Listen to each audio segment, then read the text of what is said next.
ಎಲ್ಲರಿಗೂ ನಮಸ್ಕಾರ. ನೋಡಿ, ನಾನಿವತ್ತು ಪನ್ನೀರ್ ಜಿಲೇಬಿ ಮಾಡ್ತಿದ್ದೀನಿ.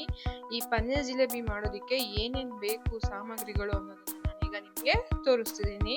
ಮೊದಲನೇದಾಗಿ 100 ಗ್ರಾಮ್ ಪನ್ನೀರು, ಮತ್ತೆ 70 ಗ್ರಾಮ್ ಅಷ್ಟು ಇದು ಮೈದಾ ಹಿಟ್ಟು, ಮತ್ತೆ ಇದು ಬಂದು 1 ಸ್ಪೂನ್ ಅಷ್ಟು ಕಾರ್ನ್ ಫ್ಲೋರು, ಇದು ಫುಡ್ ಕಲರು, ಮತ್ತೆ ಕರಿಯೋದಿಕ್ಕೆ ಎಣ್ಣೆ, ಸಕ್ಕರೆ. ನಾವು ಮೈದಾ ಹಿಟ್ಟು ಎಷ್ಟು ತಗೊಂಡಿರ್ತೀವೋ ಅಷ್ಟೇ ಸಕ್ಕರೆನೂ ಸಹ ಇಲ್ಲಿ ನಾನು ತಗೊಂಡಿದ್ದೀನಿ 70 ಗ್ರಾಮ್ ಅಷ್ಟು. ಸ್ವೀಟ್ ಜಾಸ್ತಿ ಬೇಕು ಅನ್ನೋರು ಇನ್ನು ಸ್ವಲ್ಪ ಜಾಸ್ತಿ ಇಟ್ಕೋಬಹುದು. ಆಮೇಲೆ ಇದು ಬಂದು ಗಾರ್ನಿಶ್ಗೆ ಅಂತ ಅಂದ್ಬಿಟ್ಟು ಬಾದಾಮಿನ ಹೆಚ್ಚಿ ಇಟ್ಕೊಂಡಿದ್ದೀನಿ. 1 ಪಿಂಚ್ ಅಷ್ಟು ಏಲಕ್ಕಿ ಪುಡಿ. ಇದಿಷ್ಟು ಪನ್ನೀರ್ ಜಿಲೇಬಿ ಮಾಡೋದಿಕ್ಕೆ ಬೇಕಾಗಿರುವಂತ ಸಾಮಗ್ರಿಗಳು. ಬನ್ನಿ ಹೇಗ್ ಮಾಡೋದು ಅಂತ ತೋರಿಸ್ತೀನಿ. ಪನ್ನೀರ್ ಜಿಲೇಬಿ ಮಾಡೋದಿಕ್ಕೆ ಮೊದಲನೇದಾಗಿ ನಾವು ಏನ್ ಮಾಡ್ಬೇಕು ಅಂದ್ರೆ ಪನ್ನೀರನ್ನ ಹಾಕೋಬೇಕು, ಮಿಕ್ಸಿ ಮಾಡ್ಕೋಬೇಕಾಗತ್ತೆ. ಪನ್ನೀರು ಮತ್ತೆ ಮೈದಾ, ಇದು ಕಾರ್ನ್ ಫ್ಲೋರ್. ನೋಡಿ, ಕಾರ್ನ್ ಫ್ಲೋರ್ ಹಾಕೊಂಡ್ವಿ. ಕಲರ್ ಬರೋದಕ್ಕೋಸ್ಕರ 1 ಪಿಂಚ್ ಅಷ್ಟು ಫುಡ್ ಕಲರ್ ಹಾಕೋತಾ ಇದೀನಿ. ಮತ್ತೆ ನಾವು ಮೈದಾ ಎಷ್ಟು ತಗೊಂಡಿದ್ವೋ ಅಷ್ಟೇ ನೀರನ್ನು ಸಹ ತಗೋಬೇಕು. ಇದೆಲ್ಲ ಒಟ್ಟಿಗೆ ಹಾಕೊಂಡು ಇದರ ರುಬ್ಕೋಬೇಕಾಗತ್ತೆ. ಮೊದಲನೇದಾಗಿ ನೋಡಿ, ರುಬ್ಕೊಂಡಿದ್ದಾದ್ಮೇಲೆ ಈ ತರ ಕಾಣುತ್ತೆ ಇದು.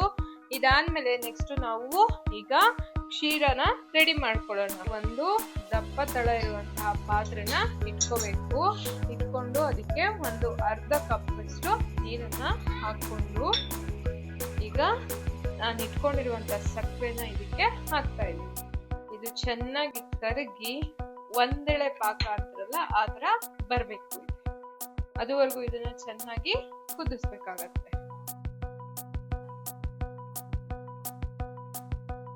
ನೋಡಿ, ಈಗ ಇದು ಕರಗ್ತಾ ಇದೆ. ಸಕ್ಕರೆ ಪಾಕಕ್ಕೆ ಹಾಕಿರೋದು ಇದು ಈ ತರ ಕರಗಕ್ಕೆ ಶುರು ಆದ್ಮೇಲೆ ಇದಕ್ಕೆ ನಾವು ಪುಡಿ ಮಾಡಿ ಇಟ್ಕೊಂಡಿರುವಂತಹ ಏಲಕ್ಕಿ ಪುಡಿನ ಹಾಕೋಬೇಕು.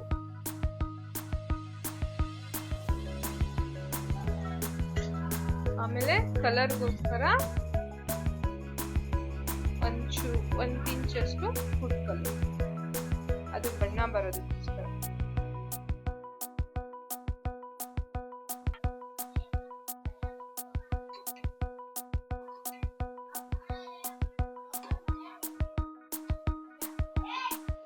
ನೋಡಿ, ಈ ತರ ಕ್ಷೀರ ರೆಡಿ ಆಗ್ಬೇಕು.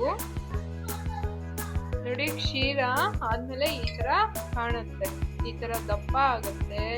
ನೀವು ಮುಟ್ಟು ನೋಡಿದಾಗ ಕ್ಷೀರನ ನೋಡಿ ಈ ತರ ಅಂಟಂಟಾಗತ್ತೆ. ನೋಡಿ, ಈ ತರ ಪಾಕ ಅಂಟತ್ತೆ ನಮ್ ಕೈಗೆ. ಇಷ್ಟು ಪಾಕ ಆದ್ರೆ ಸಾಕು, ತುಂಬಾ ಪಾಕ ಆಗುವಂತ ಅವಶ್ಯಕತೆ ಇರೋದಿಲ್ಲ. ಎಣ್ಣೆದ ಕವರ್ ಅನ್ನ ಈ ತರ ಒಂದು ಲೋಟದಲ್ಲಿ ಹಾಕಿ ಇಟ್ಕೊಂಡಿದೀನಿ. ನೋಡಿ, ಈಗ ಎಣ್ಣೆ ಕಾದಿದೆ. ಈಗ ನಾನು ಜಿಲೇಬಿನ ಮಾಡ್ತಾ ಇದೀನಿ. ನೋಡಿ, ನಾನೊಂದು ಎಣ್ಣೆ ಕವರ್ ಅಲ್ಲಿ ಈ ಹಿಟ್ಟನ್ನ ಹಾಕಿ ಇಟ್ಕೊಂಡಿದೀನಿ. ಒಂದು ಪ್ಲೇನ್ ಪ್ಲೇಟ್ ತಗೊಂಡು ಆ ಪ್ಲೇಟ್ ಮೇಲೆ ಈ ತರ ಎಣ್ಣೆನ ಸವರಿದೀನಿ. ನೋಡಿ, ಈಗ ಈ ಪ್ಲೇನ್ ಪ್ಲೇಟ್ ಮೇಲೆ ಈ ತರ ಮಾಡ್ಕೋಬೇಕು. ನಿಮ್ಗೆ ಯಾವ ಶೇಪ್ ಅಲ್ಲಿ ಬೇಕು, ಯಾವ ಸೈಜ್ ಅಲ್ಲಿ ಬೇಕೋ ಆ ಸೈಜ್ ಅಲ್ಲಿ ನೀವು ಜಿಲೇಬಿನ ಮಾಡ್ಕೋಬಹುದು.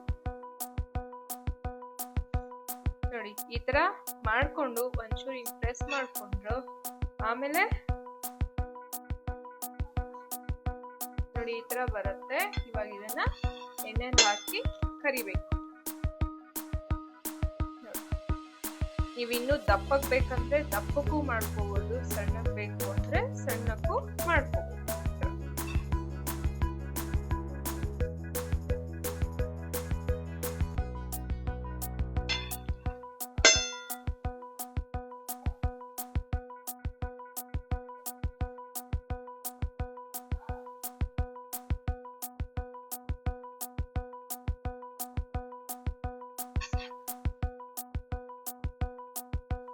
ನೋಡಿ, ಈ ತರ ಬೆಂದಾದ್ಮೇಲೆ ಇದನ್ನ ತೆಗೆದು ಈ ತರ ಸಕ್ಕರೆ ಪಾಕದಲ್ಲಿ ಹಾಕ್ಬೇಕು.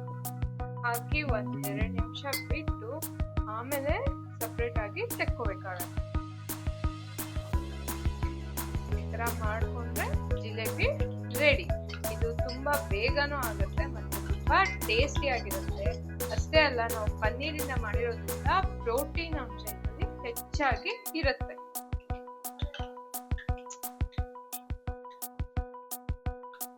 ನೋಡಿ, ಈ ತರ ಜಿಲೇಬಿನ ಹೊತ್ಕೊಂಡು ಇದು ಹಿಂಗಂದ್ರೆ ಬಂದ್ಬಿಡುತ್ತೆ ಕೈಗೆ ಈಸಿಯಾಗಿ.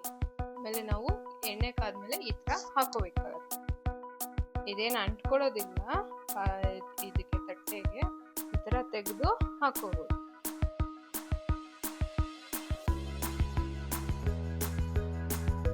ನೋಡಿ, ಈ ತರ ಸ್ವಲ್ಪ ಗೋಲ್ಡನ್ ಬ್ರೌನ್ ಬರೋವರೆಗೂ ಇದನ್ನ ಬೇಯಿಸ್ಕೋಬೇಕಾಗತ್ತೆ.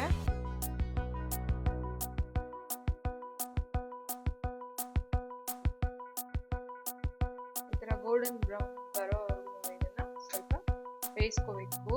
ಆಮೇಲಿಂದ ತೆಗೆದು ಕ್ಷೀರಕ್ಕೆ ಅಂದ್ರೆ ಸಕ್ಕರೆ ಪಾಕಕ್ಕೆ ಹಾಕ್ಬೇಕು. ನೋಡಿ, ಈಗ ಇದು ಆಗಿದೆ. ಚೆನ್ನಾಗಿ ಎಣ್ಣೆನ ಸೋಗಿಸ್ಕೊಂಡು ಸಕ್ಕರೆ ಪಾಕದಲ್ಲಿ ಹಾಕಿ 1-2 ಮಿನಿಟ್ಸ್ ಆದ್ಮೇಲೆ ಹೊರಗಡೆಗೆ ತೆಗಿಬೇಕು.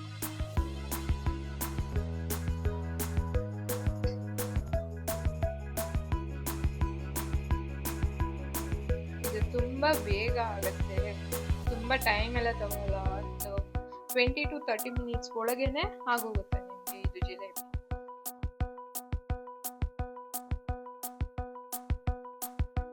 ಬಿಸಿ ಬಿಸಿಯಾಗಿ ಮನೆಯಲ್ಲಿ ಮಾಡ್ಕೊಂಡು ತಿನ್ಬೋದು.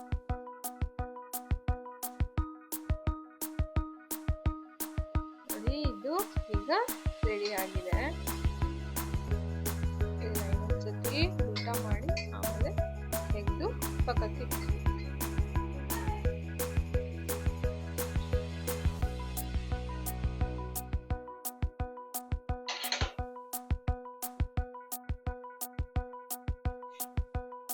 ನೋಡಿ, ಇದು ಆಗಿದೆ. ಇದನ್ನ ತೆಗೆದು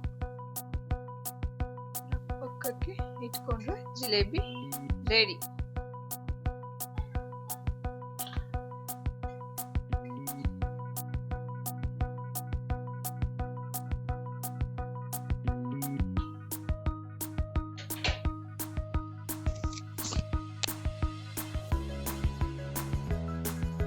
ನೋಡಿ, ಈ ತರ ಗಾರ್ನಿಷ್ಗೆ ಒಂಚೂರು ಬಾದಾಮಿನ ಕಟ್ ಮಾಡಿ ಇಟ್ಕೊಂಡಿರ್ತೀರಲ್ಲ, ಅದನ್ನ ಹಾಕಿದ್ರೆ ರೆಡಿ ಟು ಈಟ್ ಜಿಲೇಬಿ. ಬಿಸಿ ಬಿಸಿ ಪನ್ನೀರ್ ಜಿಲೇಬಿ ನೋಡಿ, ಈ ತರ ಇರುತ್ತೆ. ಇದು ತುಂಬಾ ಟೇಸ್ಟಿ ಆಗಿರುತ್ತೆ. ಮತ್ತೆ ಪನ್ನೀರ್ ಹಾಕಿರೋದ್ರಿಂದ ಪ್ರೋಟೀನ್ ರಿಚ್ ಆಗಿ ಇರುವಂತಹ ಜಿಲೇಬಿ ಇದಾಗಿದೆ. ಈ ವಿಡಿಯೋ ಇಷ್ಟ ಆಯ್ತು ಅಂದ್ರೆ ಎಲ್ರೂ ಲೈಕ್ ಮಾಡಿ, ಶೇರ್ ಮಾಡಿ ಮತ್ತು ಸಬ್ಸ್ಕ್ರೈಬ್ ಮಾಡಿ. ಎಲ್ಲರಿಗೂ ಧನ್ಯವಾದಗಳು. ಮತ್ತೆ ಮತ್ತೊಂದು ಹೊಸ ವಿಡಿಯೋ ಒಂದಿಗೆ ಮತ್ತೆ ಭೇಟಿಯಾಗೋಣ.